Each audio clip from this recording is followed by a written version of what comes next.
In December 2022, I wrapped up a job, cutting a series for Vice New York, a documentary series. And at the end, I did something I recommend every single editor to do. I asked for feedback. And so this episode is going to dive into that feedback so I can share some of the lessons that I learned from that job so that you can learn them as well. We're going to learn some things about editing, as well as we're going to talk a little bit about networking as well. And it's going to be good fun. All right, stick with me.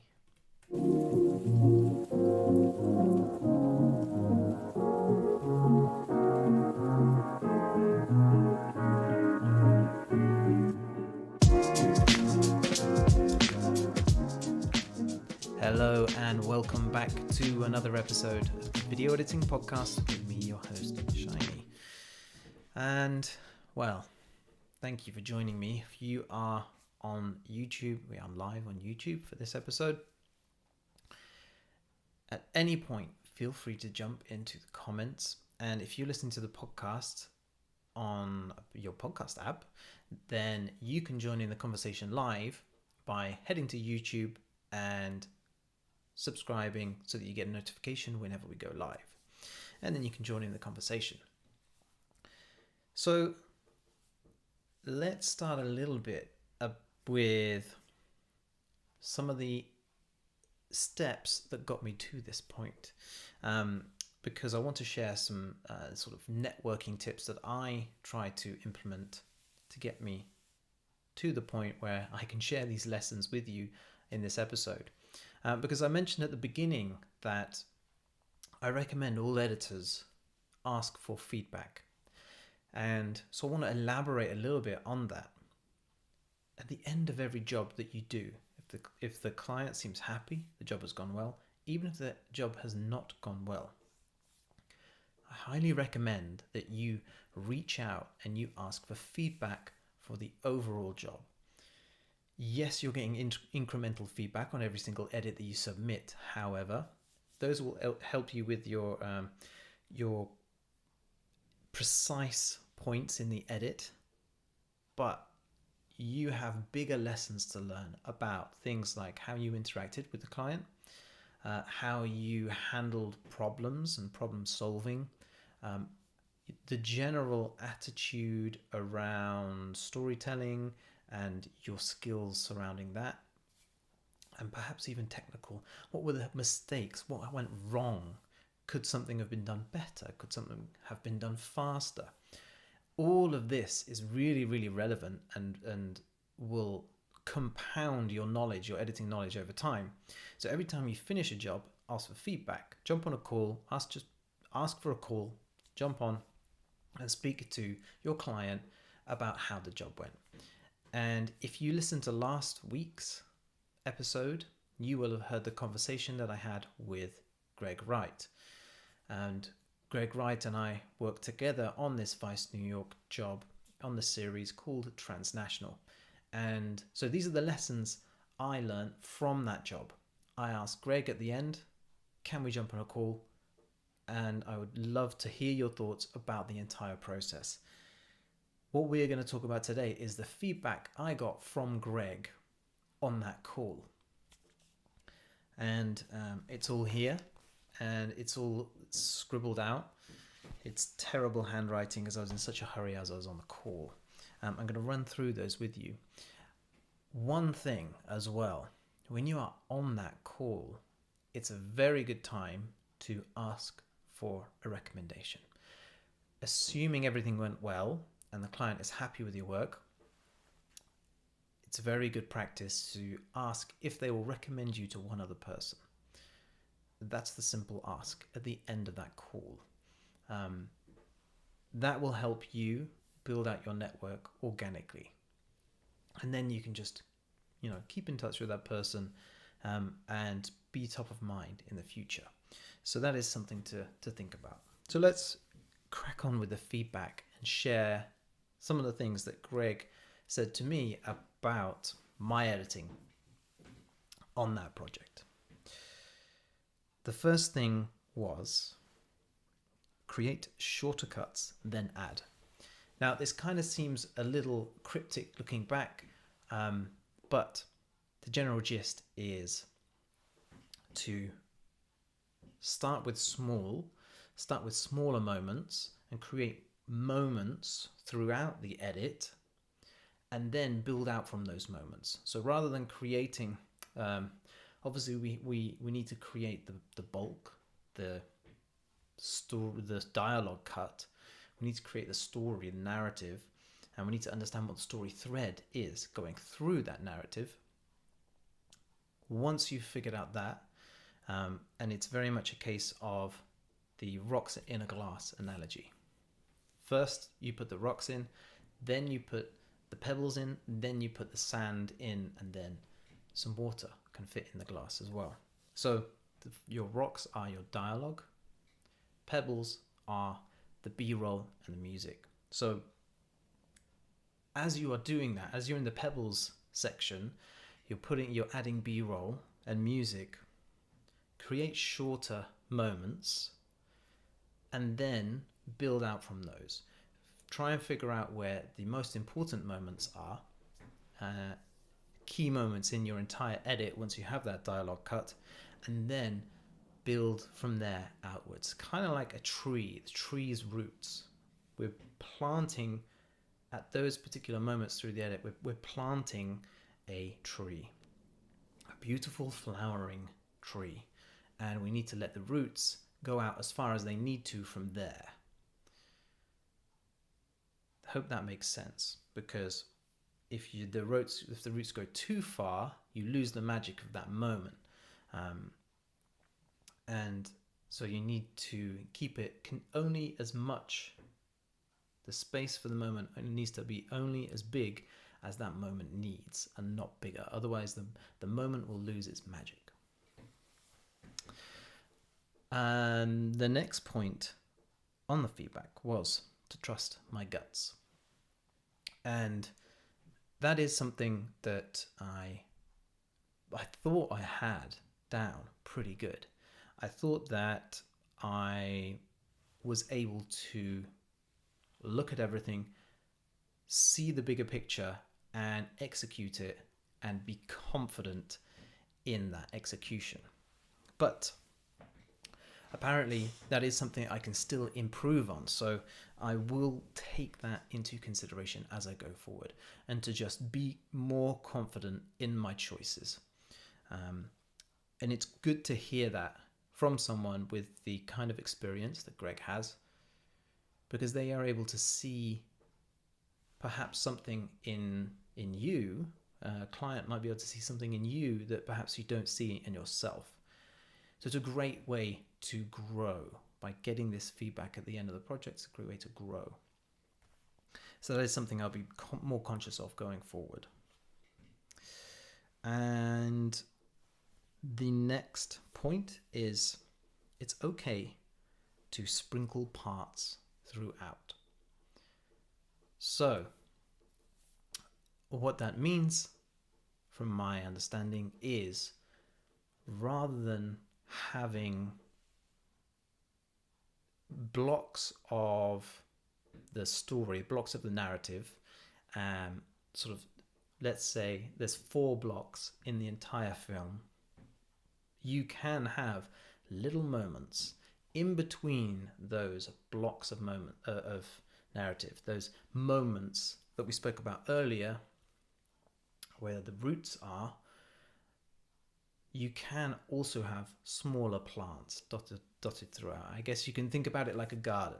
You have the large trees, which are the large big moments, and then dotted throughout the garden you will have smaller plants, just to keep the appeal of the whole garden looking pretty. But if they're too big, they take away from the majesty of the main trees.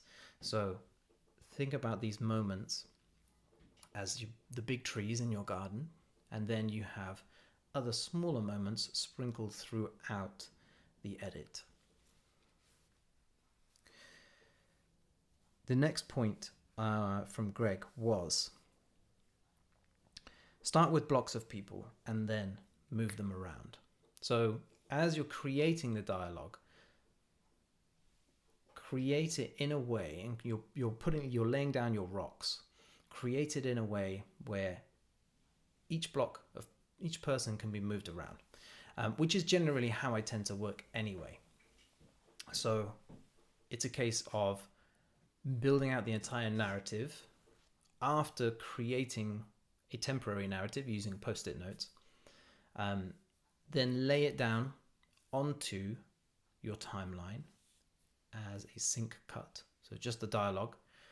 And once you have that, you have these blocks of people, and then you can move them around to see which order works best. So that is definitely some fantastic advice. I think that is the best way to build out a dialogue cut and a narrative. I should not be shy. This is the next point from Greg. I should not be shy to ask an assistant editor to pull selects. Maybe that's just because, I started from the bottom and I worked my way up. So I have all the knowledge to be able to pull selects, and perhaps sometimes maybe I feel like somebody else couldn't pull it as good as me, or won't pull the same things that I'm looking for. And I think that's definitely something that a lot of experienced editors can relate to. Just being worried that if you hand the job to pulling selects to someone else, they might miss some stuff that you actually really want. So getting to a point where you're able to verbalize how to pull selects to someone else. What sort of things are you after? What sort of edit are you trying to create? How can you communicate that to someone else so that they pick the right stuff? That is a challenge in its own. So that is a lesson that I will be most definitely taking on. Certainly as the projects that I take on get bigger and I have to take on more assistant editors in order to reach the deadlines, because deadlines are not getting longer, that's for sure. And one point, which was something that I found most prominent in this project. I needed to brief a music supervisor for the kind of music that I was looking for, because the schedule was so tight. I did not have a chance to search through music libraries myself to find music. And so I had to outsource the sourcing of music to the music supervisor. They would then go away to the music libraries that they are subscribed to and find the right music. However, it is down to you as the editor to build that brief for that music supervisor, for the person choosing the music. Build that brief so specifically that there is no way that person can bring you any results that don't match the brief. And that is something that I really struggled with on this job, purely because of the nature of the style of documentary and the style that we were going for this particular episode. It was really, really difficult to brief. And so some of the music tracks that came back were not, in fact, nearly all the music tracks that came back were not suitable. And so that was a big lesson, was when briefing someone else to find the music, be as specific as humanly possible so that there is no margin for error. That was a really big lesson on that job. And the biggest one of all, my biggest takeaway from all of the feedback is this last one. And it is the name of this podcast. And Greg said to me not to do as much signposting. So what does that mean? Well, Signposting is when you tell the audience through the edit, you tell the audience what to pay attention to. So here's an important point that we relate to back later in the film, and you would make it very, very obvious that this is an important point to be made. Audience, pay attention. That is signposting. And so one piece of feedback from Greg was not to do quite so much signposting. Now, I like to think that I edit in a way that is a lot more elegant, but sometimes there's just complex information that you need to make sure that the audience is paying attention to. And it seems like Greg thought that these were perhaps one or two too many moments of that. So that is something that I will be taking forward into consideration. The reasons why you would want to avoid signposting are pretty much because you will create a more elegant edit if you don't signpost quite as much. Editing is best when it's invisible. You know this, you've probably heard this 1,000 times. When editing is completely unnoticeable, that's when you know the editor has done a fantastic job. And by signposting, you are bringing a little bit of attention to the editing so that you can highlight to the audience that this is important. So if we make it too obvious, if we make the editing too obvious, it loses its elegance and its charm, and we are treating the audience as if they are idiots, in a sense. I try to pare that back as much as possible, and it is something that I teach. I think nuance is the only way that you can create a charming edit that is pleasing to watch. You don't want to treat the audience like they're idiots, and that is how they'll feel. If they're treated like that, that's how they feel, and they won't come away from watching that edit feeling particularly nice about themselves. They won't recommend it to their friends because they want their friends feeling that way. So nuance really is a fine art, and that is something that I will be taking forward, even more so, being more aware of that, because I thought I had it down, but it seems like that is something I could work on. So I'm very happy to have received this feedback, and really happy that I can share it with you as well. I thought if I can learn from this, then most certainly you can learn from this as well. And I've also equipped you with some tips to help you the next time you finish a project, so that you can improve at a faster rate and you can compound your knowledge, your editing knowledge, and also expand your network when you ask for a recommendation. Really, really useful tools.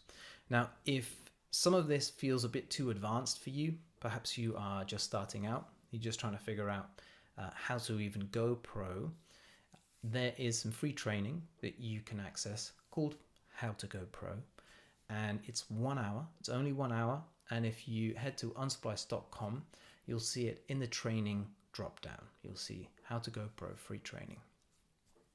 I highly recommend you check that out to help you figure out what skills you need to go from beginner to professional, and it'll help you understand the steps that you should learn and what skills at what time.